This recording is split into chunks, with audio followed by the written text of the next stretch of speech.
What's up, guys?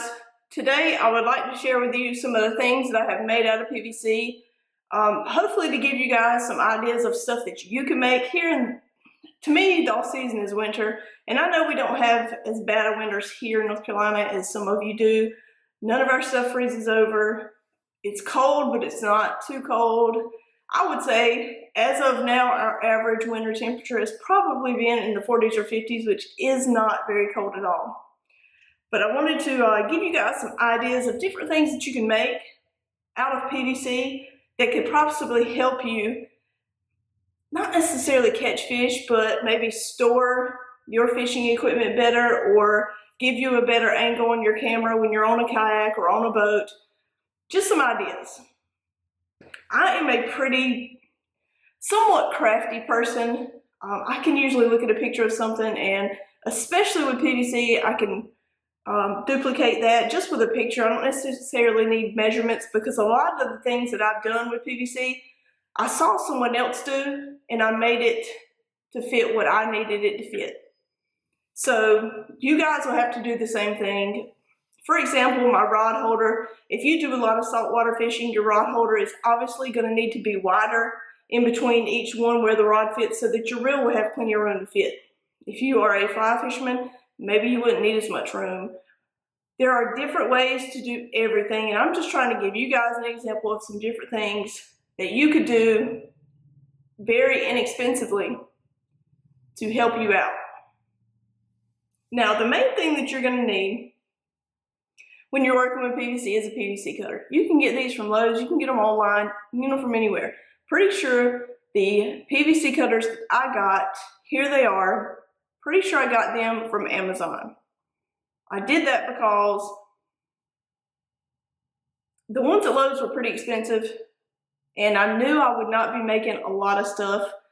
I didn't need a commercial pair, so I got the pair on Amazon that had a lot of good reviews. So that's the main thing you're going to need when working with PVC is a PVC cutter, because you want your cuts to be smooth. Now, when you're working with either really small or really flimsy PVC, even the cutters may not do as good of a job, because it's going to bend the PVC a little, and if it's a shorter piece, it is more apt to break the piece than cut it. So you need to make sure you measure twice, cut once. Same thing with wood or anything else. Make sure you're measuring several times before you make the cut, so that you don't have to trim this much off of a piece and then end up chipping it and having to start all over with that piece. Another thing with PVC is you can cut a piece maybe a little bit too long or a little bit too short, and if it doesn't fit in that one spot, you could cut it a little bit more and put it in another spot. Let's say you needed a 6-inch piece and you ended up accidentally cutting a 9-inch piece. Well, you may need that 9-inch piece somewhere else, or you may be able to cut off 4 or 5 inches and use it in another spot. So that's the good thing about PVC is you don't have to use it in the exact spots. You can use it for, I have pieces of PVC laying around everywhere, because there have been pieces that are big enough to save, but I may need them for somewhere else where I didn't need them in that one project. So let's get into a few of the items that I've made. One of the big items that I've made is a kayak stand. Now, the kayak stand I made can hold 2 kayaks and 2 paddles. What I did was I made the places, the feet where the kayaks rest, I put to kind of cushion them. I cut a pool noodle in half and I put that over it. That way the PVC and the kayak are not rubbing against each other. That is the blue that you see on the stand. All it is 4 feet, which is really just 2 feet. The 2 rods in the middle, the 2 pieces of PVC in the middle. Then you have a section where I put one of the paddles, and then I have another part where I put another paddle. I did that to make it a little more sturdy. When I started to put one kayak paddle on each side of that first one, and it just was not sturdy enough. So I made one more on top of it just to make it a little bit more sturdy. Now, with that project, I used 2-inch PVC.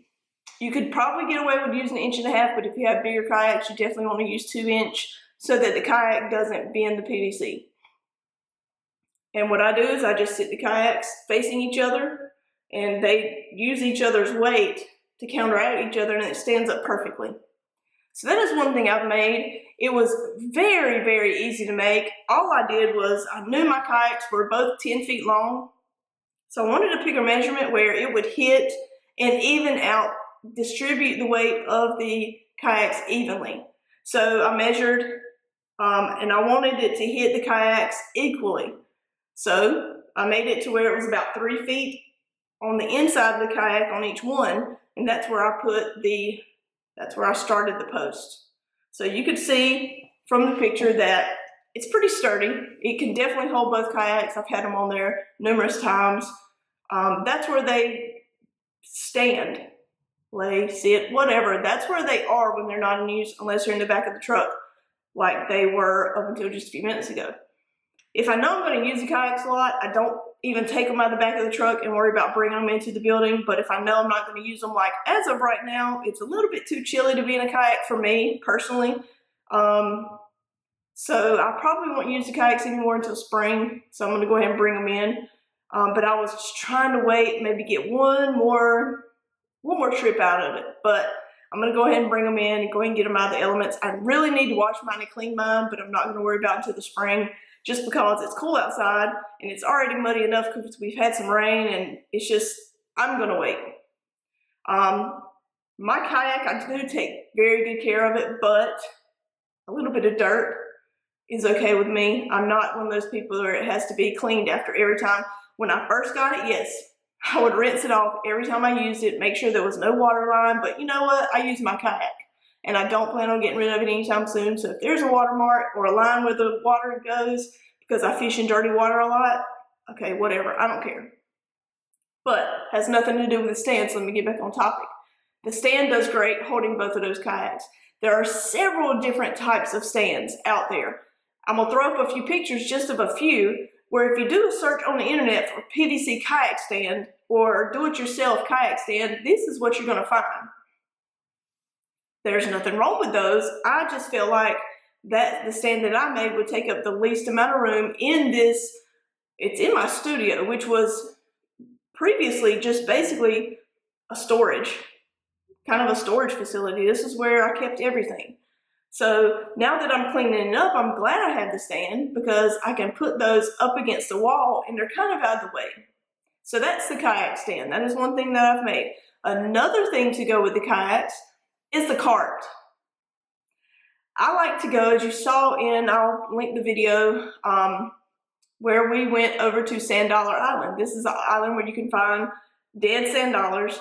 And have a lot of them. You've probably seen pictures of stuff in front of the whole big mound of sand dollars. That's where I got them all from. I like to kayak over there, but sometimes you have to pull the kayak down the sidewalk, and I didn't want to drag my kayak on cement, so I made a cart so that I could pull my kayak. Now, if it's dirt, I'm probably just going to drag it. If it's cement, I'm not dragging my kayak unless it's a very short distance. I'm talking 5 or 10 feet. I just don't want to damage the bottom. So that's why I made the cart. Now, thinking back on it, I would have made a different kind of cart. I would have made the kind of cart that goes through the scupper holes in my kayak. That's just what I would have made if I had to do it all over again. But this kind of cart works as well. So that is the cart that I made for the kayaks. Basically, that's a universal cart. You can use it with almost any kayak. All you have to do is put a strap around it to kind of secure it to the stand. That's why I kind of wish I'd have made it with the scupper holes, but that would have only been for my kayak. So I'm kind of glad I did it the way I did. It works for what I needed to. Another thing to go along with the kayaks is my camera mounts. I have also made a couple of camera mounts out of PVC. Some that I no longer use, and some that I still use. The one that I do not use is the one that went behind me. I would put this piece of PVC, it's about 4 feet long, 3 or 4 feet long, in my rod holder, my flush mount rod holder. And the only problem with that is it was a little flimsy. So if I set the hook, it would shake a little bit, and I didn't like that. So I now have a different setup for that back camera. What I've done is I've taken a crate, and I put some PVC as a rod holder inside the crate. I zip tied that rod holder inside the crate, and I put a unipod, just it's a camera holder where a lot of professional photographers use, where it's just one stick, and so I can raise it up and down to any height that I want it to. So that is what I use behind me now. For now, that's what I'm gonna continue to use, because when I set the hook, it doesn't move as much. So I feel a little bit more confident with that, with the quality of the shots that I want. That may change. I may think of something else. I may find another stand that I like better, but for now that works for me. The other one that I still use is in the front scupper hole. And I just put a camera on there so you could have a front view and a back view. So those are some camera holders. I literally made them myself. I came up with the idea myself. I figured, hey, the way I use my Kayak Seat, which is another thing I'm getting ready to talk about, it goes in the scupper holes. There were these little plugs that I could find that fit perfectly in my scupper holes, and it holds it pretty firm. So that's why I use that in the front scupper hole. Another thing, my Kayak Seat.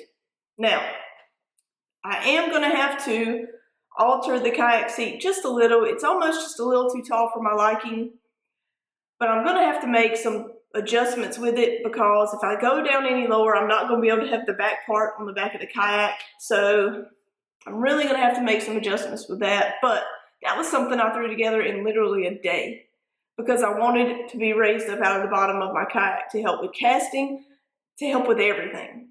So I will continue to use some type of Kayak Seat. I've just got to make some adjustments, and I'm going to do that before the spring, before I get back in the kayak. What I would probably do is just trim the legs a little bit to sit me down. My legs and my butt really start going numb after an hour or two in the kayak. So I hope that if I can just kind of angle it back, that'll help with the numbness of my legs and butt. So that's my hope. Okay, so we've talked about the kayak stand, the camera mounts, the Kayak Seat, and the kayak cart. So that's a lot of stuff just for the kayak that I've made out of PVC. The other thing that I've really made out of PVC that I'm kind of proud of is my rod rack. I've talked about my rod rack before, and you can make this rod rack as small or as big as you want it. It's very sturdy, and it holds as many rods as you want to put in there, as many holes as you want to put. That's how many rods it'll hold. Depending on your storage space, this is a great idea for someone who just wants to have something stuck in the corner. It literally cost me,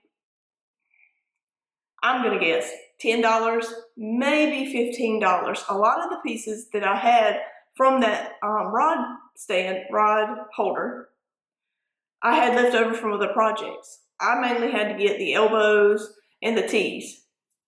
I made this one out of 1-inch PVC so that it would I actually made that out of 1 1/4-inch PVC to make sure that it would hold all of my rods, because I know the butts of some rods are a little bit larger than others, but this 1 1/4-inch will fit any rod that you can think of, unless it is a huge saltwater rod. If you do have some of the bigger rods, you might want to use a little bit larger PVC. Basically, you just want to measure the butt of your largest rod, and that's what size you want to get. And if you only have 1 or 2 that are large, you can make them different sizes. There's nothing against having 2 or 3 different sizes in your rod rack.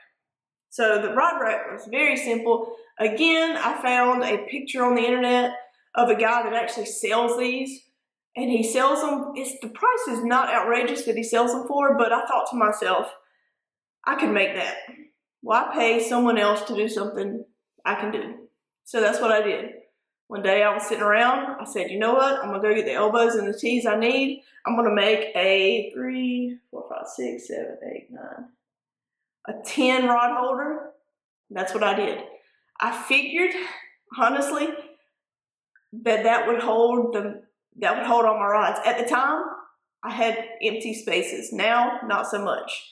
But I figure at any given time, I should not have more than 10 that are not being used, unless it's winter time and I'm not using many at all.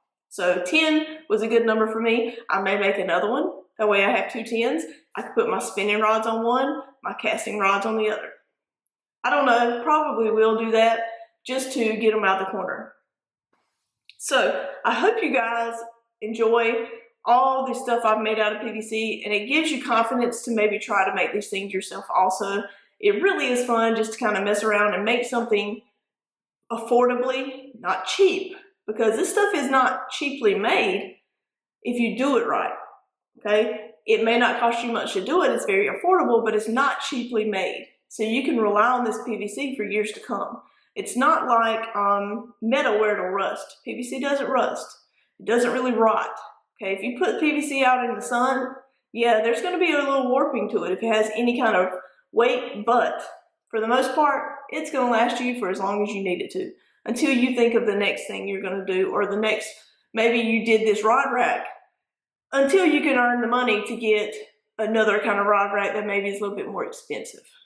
So this just gives you options to have things now that are not very expensive. So if you like the video, make sure you give it a thumbs up.